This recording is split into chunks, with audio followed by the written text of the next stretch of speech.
Hello again, ladies and gentlemen. I'm Nathan, and you're at knowledgescavenger.com. So, welcome.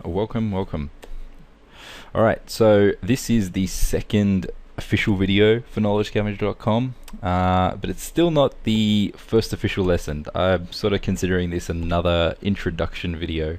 What I want to do in this video is just talk about common terms that you're going to see throughout the lessons and throughout the IT industry in general.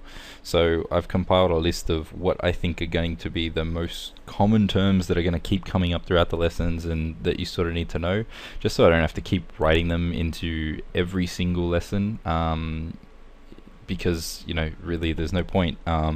Once you've sort of heard them once and you've got them sort of in the back of your mind, then you can go through every other lesson and just sort of go, oh yeah, I sort of remember him discussing that or going over that, and you'll slowly get it more and more. Alright, so without further ado, let's go into the first term. Alright, so the first term we have here is data. So data is sort of a collective term for any kind of information or files on your computer. So that can be, music, video, documents, movies, anything like that. It's just basically a sort of a collective term, a general term for any sort of piece of information on your computer. Alright, now this can sort of get a bit confusing when you talk about the next term, which is file. So file is a term that I use to describe pieces of data. So once again, music, video, documents, they're all files. So this is where it gets confusing. What's the difference between data and a file? Well, when I'm referring to data, when I'm referring to a file, I am referring to like individual files. So a song or a TV show episode or a movie or a Word document, things like that. Those are individual files. So that's a file. Now, if I say files as in plural, then I'm talking about sort of groups of those individual files again. So I might be talking about, instead of a song, multiple song files or multiple video files or multiple Word documents. Now the difference between that and data is that data is just sort of a general collective term for anything on your computer. It probably seems a bit confusing, and it probably will be at first, but don't worry about it too much. It's sort of the terms are generally interchangeable. You just need to know that when I'm talking about data and when I'm talking about files, I'm talking about things on your computer, information on your computer, and then from the context I'm talking about them in, you should sort of realize which particular files or which particular bits of data I'm talking about. Next, we've got folders. So folders are just like real life physical folders. They're used to store your files. So in the real life, you might have a cabinet that's got files in it. That's got folders in it, and inside those folders you'll have particular files. Like might have invoices, receipts, documents that you've printed out, assignments for university or high school or whatever. Those are physical files inside physical folders. So the folders on your computer work in exactly the same way. They're used to store your files. So the only difference here is that the files on your computer, they don't necessarily just have to be paper documents. They could be, music files or movie files or, really any sort of files. I don't know anyone in real life who stores their CD collection or their DVD collection inside manila folders. So yeah, that would be a bit weird, but essentially it's the same thing. Alright, another important term we have is hardware. So the hardware is any physical equipment that when you connect it together forms your computer, or your computer and devices attached to your computer, or hardware attached to your computer.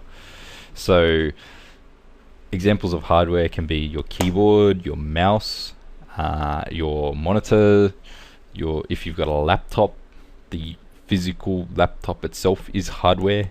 Anything like that that's a physical device is considered hardware. Now, hardware has a partner in crime or a best friend that you need to form a computer as a whole, and that's software. So hardware on its own, essentially, if it doesn't have software, is just a big expensive brick on your desk. So the software is the things on your computer that allow you to actually interact with your computer and do things with your computer. So things like Word or your internet browser or even Windows itself, they're all pieces of software. They allow you to do things with your hardware. So they're very important, and it's important that they go together, because without one you can't have the other. Next important term that we have is storage device. So storage devices are anything that sort of physical piece of equipment that can contain your data. So the most common ones that most people will sort of be familiar with is a USB drive and an external hard drive.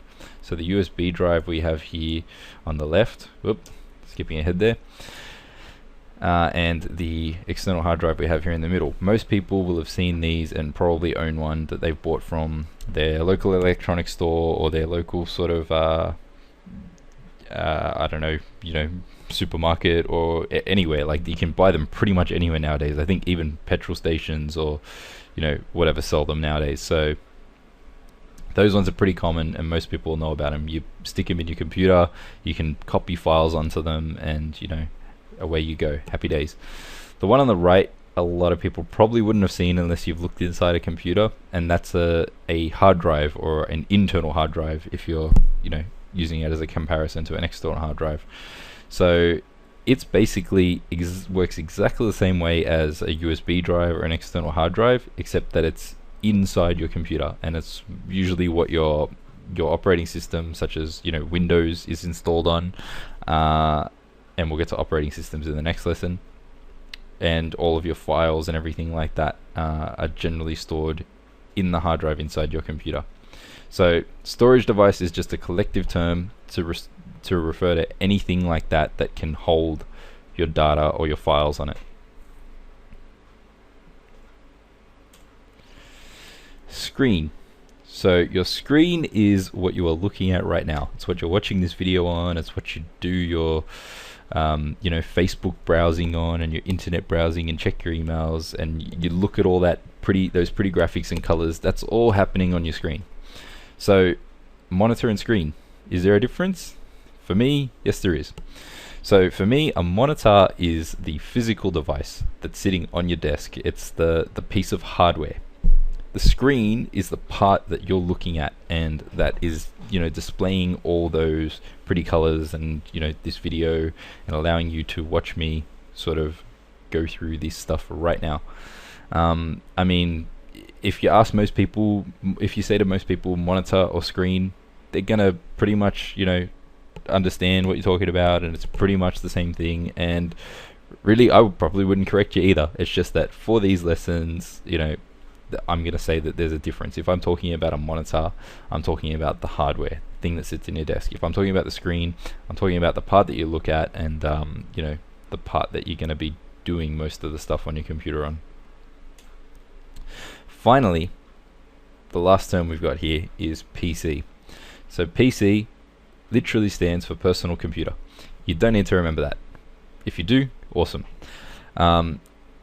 A PC is basically a computer that's operated by one person.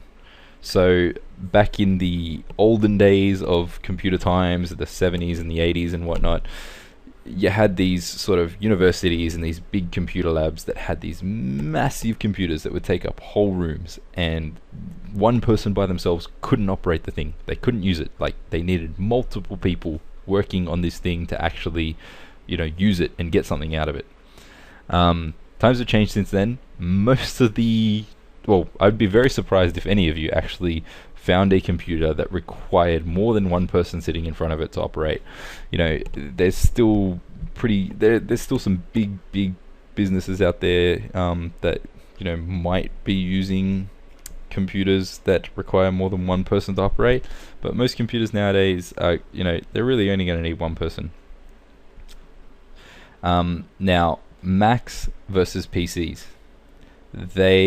Macs themselves are actually still personal computers.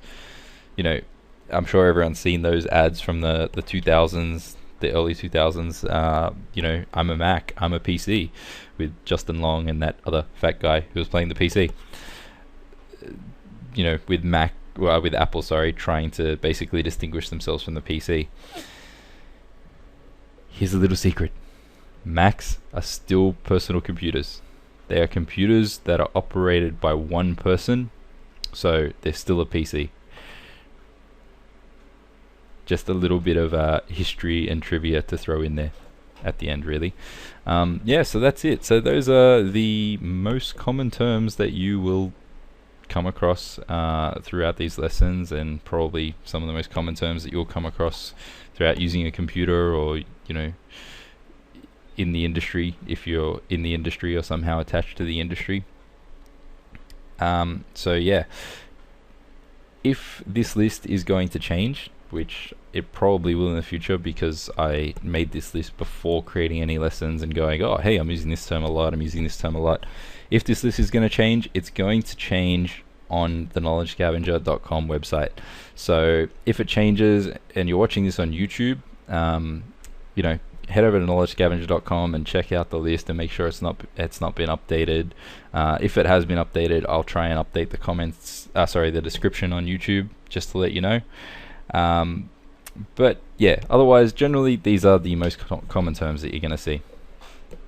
Alright, so that's it. This is officially the introduction out of the way. The next video and the next post on knowledgescavenger.com that you see will be the first official lesson for the site. So it's exciting, and I'm excited, and I really can't wait.